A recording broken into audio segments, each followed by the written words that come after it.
السلام علیکم ورحمۃ اللہ وبرکاتہ۔ ایک بزرگ فرماتے ہیں کہ ہم مدینہ منورہ میں حاضر تھے اور ان کرامات کا تذکرہ کر رہے تھے جو اللہ جل شانہ نے اپنے سے تعلق رکھنے والوں کو عطا فرمائی ہیں۔ ایک نابینا ہمارے قریب بیٹھے ہوئے ہماری باتیں سن رہا تھا۔ وہ آگے بڑھا اور کہنے لگا کہ مجھے تمہاری باتوں سے انس ہوا۔ ایک بات سنو، میں عیالدار آدمی تھا، بقی میں لکڑیاں کاٹنے جایا کرتا تھا۔ میں نے ایک مرتبہ وہاں ایک نوجوان کو دیکھا کہ اس پر کتان کا کرتا ہے اور ہاتھ میں جوتے لے رکھے ہیں۔ میں نے خیال کیا کوئی پاگل ہے۔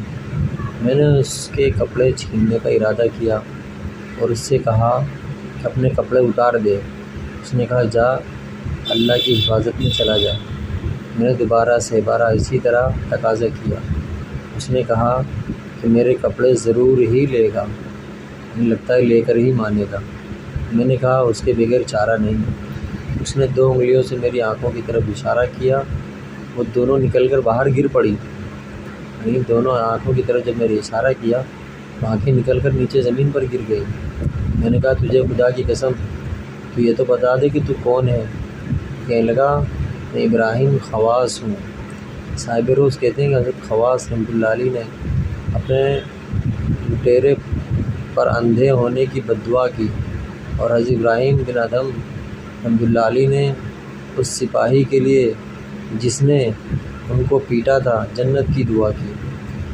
اور اس کی وجہ یہ ہے کہ حضرت خواص رحمۃ اللہ علیہ نے چور کی حالت سے یہ اندازہ فرما لیا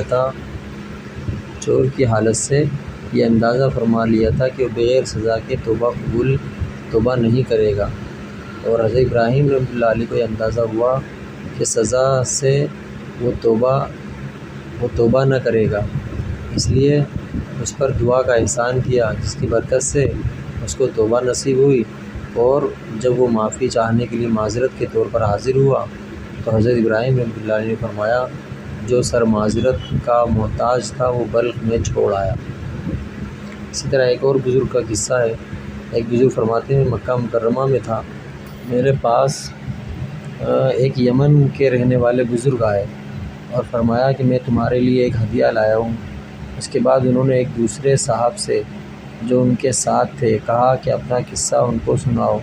انہوں نے اپنا یہ قصہ سنایا کہ جب میں حج کے ارادے سے صنعاء یمن میں وہاں سے چلا تو بڑا مجمع مجھے باہر تک رخصت کرنے کے واسطے آیا، تو رخصت کرتے وقت ایک شخص نے ان میں سے مجھ سے کہہ دیا کہ جب تم مدینہ طیبہ حاضر ہو تو حضور اقدس صلی اللہ علیہ وسلم اور حضرات شیخین رضی اللہ عنہما کی خدمت میں میرا بھی سلام عرض کر دینا۔ میں مدینہ طیبہ حاضر ہوا اور اس آدمی کا سلام عرض کرنا بھول گیا۔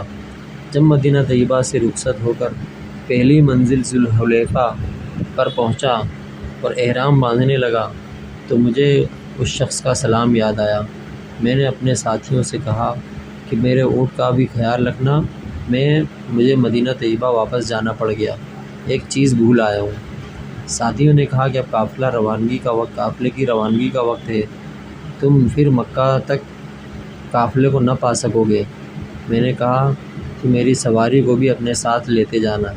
یہ کہہ کر میں مدینہ طیبہ لوٹ آیا اور روضہ اقدس پر حاضر ہو کر اس شخص کا سلام میں نے حضور صلی اللہ علیہ وسلم کی خدمت میں اور حضرات شیخین رضی اللہ عنہما کی خدمت میں پہنچایا۔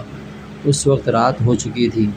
میں مسجد سے باہر نکلا تو ایک آدمی ذوالحلیفہ کی طرف سے آتا ہوا ملا۔ میں نے اس سے قافلے کا حال پوچھا، اس نے کہا وہ روانہ ہو چکا۔ میں مسجد میں لوٹ آیا اور یہ خیال ہوا کہ کوئی دوسرا قافلہ کسی وقت جاتا ہوا ملے گا تو اس کے ساتھ روانہ ہو جاؤں گا۔ میں رات کو سو گیا۔ آخر شب میں نے حضور صلی اللہ علیہ وسلم اور حضرات شیخین رضی اللہ عنہما کی زیارت کی۔ حضرت ابوبکر صدیق رضی اللہ عنہ نے حضور اقدس صلی اللہ علیہ وسلم سے عرض کیا یا رسول اللہ یہ شخص ہے۔ حضور صلی اللہ علیہ وسلم میری طرف متوجہ ہوئے اور فرمایا ابو الوفا۔ میں نے عرض کیا یا رسول اللہ میری کنیت تو ابو العباس ہے۔ حضور صلی اللہ علیہ وسلم نے فرمایا تم ابو الوفا ہو، یعنی وفادار۔ اس کے بعد حضور صلی اللہ علیہ وسلم نے میرا ہاتھ پکڑا اور مجھے مسجد حرام یعنی مکہ مکرمہ کی مسجد میں رکھ دیا۔ میں مکہ مکرمہ میں 8 دن تک مقیم رہا۔ اس کے بعد میرے ساتھیوں کا قافلہ مکہ مکرمہ پہنچا۔ الحمدللہ، ماشاء اللہ، اللہ تعالیٰ قبول فرمائے ہر کسی کو مدینہ منورہ مکہ مکرمہ